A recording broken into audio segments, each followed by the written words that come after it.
ใช้ชีวิตแบบจุกๆเหมือนที่เคยคิดเพราะชีวิตคิดแล้วต้องใช้ FWD ประกันชีวิต हमेशा की तरह माशाल्लाह से रातों रात जो है वो तब्दील किए गए हैं बहुत सारे हलकों के रिजल्ट्स, जिनमें से हमारा नॉर्थ पंजाब जो है वो टॉप ऑफ द लिस्ट है।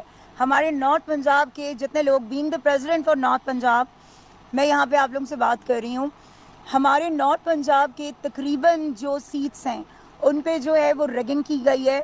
और स्पेशली जो हमारी NAs की सीट है, चाहे वो NA 51 से लेके 57 तक जितने हमारे जो NAs के कैंडिडेट्स थे उन सब के रिजल्ट्स पे जो है शब खून मारा गया है।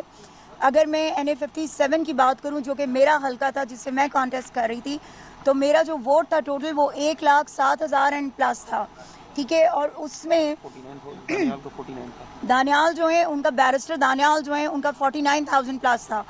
अब मसला ये हुआ जी कि अचानक से जो है रातों रात, मतलब हर मीडिया चैनल पे हर जगह पे हम लोग विन कर रहे थे, लेकिन अचानक से जो है रात के तकरीबन कोई 1-1:30 बजे जो है वो पूरा जो है वो चेंज कर दिया जाता है रिज़ल्ट।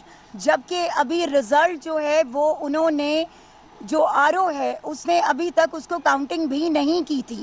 जब प्रिजाइडिंग ऑफिसर्स ने उनको रिज़ल्ट दिया तो अभी सारे बैग्स वहाँ पड़े हुए थे, कोई काउंटिंग नहीं हुई थी और उसके बावजूद उन्हें रिज़ल्ट जो है वो मीडिया पे चला दिया था। सो हमारे पास तमाम वो एविडेंसेस मौजूद हैं, हमारे पास तमाम वो वीडियोस मौजूद हैं। हम RO ऑफिस गए, हमें RO से नहीं मिलने दिया गया, हमें RO ऑफिस के अंदर एंटर नहीं होने दिया। वहाँ पर मैं बरमला कहूँगी कि SP फैसल और सरदार बाबर, ये जो 2 बंदे थे, इन दोनों ने वहाँ पर जो है वो मैन हैंडलिंग की।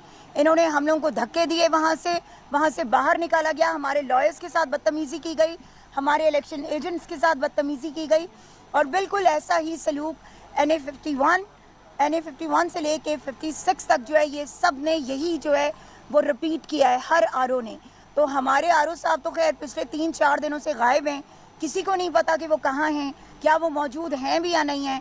और जिस तरह से इस वक्त हमारे सुनने में आ रहा है और कुछ वीडियोस भी मौजूद है कि जहां पर मुख्तलिफ RO ऑफिसेज में बैठकर टैंपरिंग की जा रही है और 45 फॉर्म जो है उसको चेंज किया जा रहा है। तो आज हम यहाँ पे इलेक्शन कमीशन में हमारी हियरिंग थी, हम यहाँ आए हैं, हमारे पास तमाम एविडेंसेस मौजूद हैं, हमारे फॉर्म 45 मौजूद हैं हमारे पास और बाकी कैंडिडेट्स के पास भी। सो हम सब ने आज मिलकर जो है यहाँ पर इलेक्शन कमीशन में जो है अपना केस प्ली किया है। उन्होंने हमें सुना है, 15 तारीख उन्होंने हमें दी है एंड इंशाअल्लाह ताला वी आर वेरी श्योर कि चीज़ें बहुत बेहतर होंगी, क्योंकि स्टे हम सबको मिल चुका है और अब ये मज़ीद जो है जो भी प्रोसीडिंग्स होंगी वो 15 को होंगी। इलेक्शन कमीशन का ये कहना है कि जो EMS सिस्टम की तरफ से तैयार किया गया है उसमें कुछ स्नैप ली जाती है 45 या 47 की, तो वो चेंज नहीं हो सकती, तो आपकी कह रही है उसमें चेंज नहीं की जाती? नहीं जी, ऐसी कोई बात नहीं है, बिल्कुल यहाँ पाकिस्तान में कुछ भी हो सकता है, ठीक है, पाकिस्तान में हर चीज़ चेंज हो सकती है। बात यह है कि फॉर्म 45 आपके देखें जो कैंडिडेट्स होते हैं, कैंडिडेट्स को प्रिजाइडिंग ऑफिसर वो फॉर्म्स देता है, ठीक है, आपके पोलिंग एजेंट्स को प्रिजाइडिंग ऑफिसर जो है फॉर्म देता है, कोई और तो नहीं दे सकता।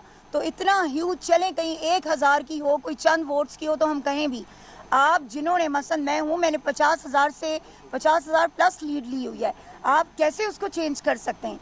और फिर हमें 47 फॉर्म क्यों नहीं दिया गया, हमें बुलाया क्यों नहीं गया, हमारे सामने काउंटिंग क्यों नहीं की गई, जबकि ये हमारा राइट है। सो हम इस केस को जो है एंड तक इंशाल्लाह लड़ेंगे और जीत हम चुके हैं ऑलरेडी, सिर्फ हमने उसमें मोहर जो है वो लगवानी है। एक बात याद रखिएगा, मैं ये ऑन रिकॉर्ड बता रही हूँ, दानियाल साहब टोटल मेरे ख्याल में शायद कोई 4 से 5 पोलिंग स्टेशन ऐसे हैं कि जहाँ पे उनको शायद कोई लीड मिली हो, वो भी मेरे ख्याल में चंद वोटों की, ठीक है। बाकी आपके 320 है ना हमारे, राइट, 320 वो पोलिंग स्टेशन है जिनमें क्लियर मैं लीड कर रही हूँ। सो इसमें कोई जो है वो है ही नहीं, अगर हम ना कर रहे होते तो हम मान लेते। आज मैं यहाँ पर चैलेंज करती हूँ बैरिस्टर दानियाल को और अपने RO को भी कहती हूँ कि अगर वाकई में आप जीते हुए हैं और अगर RO जो है उसका रिजल्ट बिल्कुल ठीक है तो कुरान पे हल्फ उठाएं कि आपने ये किया है और आप वाकई में जीते हुए हैं, तो हमसे फिर आप आके बात करें। बिकॉज मैं कुरान पाक पे हल्फ लेके कहती हूँ अल्लाह को हाजिर नाजिर जान के कि हम जीते हुए हैं, आप नहीं जीते हुए, आपने बेईमानी की है और जो हमेशा आपका वतीरा रहा है आपने हमेशा उस चीज़ को इस्तेमाल किया है। और इस दफ़ा भी आपने हमारे तमाम कैंडिडेट्स के अगेंस्ट सिर्फ इसलिए क्योंकि हमारे जो फाउंडिंग चेयरमैन हैं हम उनके सपोर्टर हैं, हम उनके वोटर हैं, हम उनके सिपाही हैं। सो आपने उस बंदे को मज़ीद जो है वो सज़ा देने के लिए, मज़ीद उस बंदे को तंग करने के लिए आपने ये काम किया। लेकिन ये याद रखिएगा कि बानी चेयरमैन पाकिस्तान तहरीके इंसाफ और उनके सिपाही लड़ना जानते हैं बहुत अच्छी तरह से। अगर हमारे बानी चेयरमैन पनामा और उसके अलावा 4 हलकों का केस वो इतने साल लड़ के और वो जीते हैं तो इंशाल्लाह हम भी जीतेंगे। Thank you. आपको एक मैं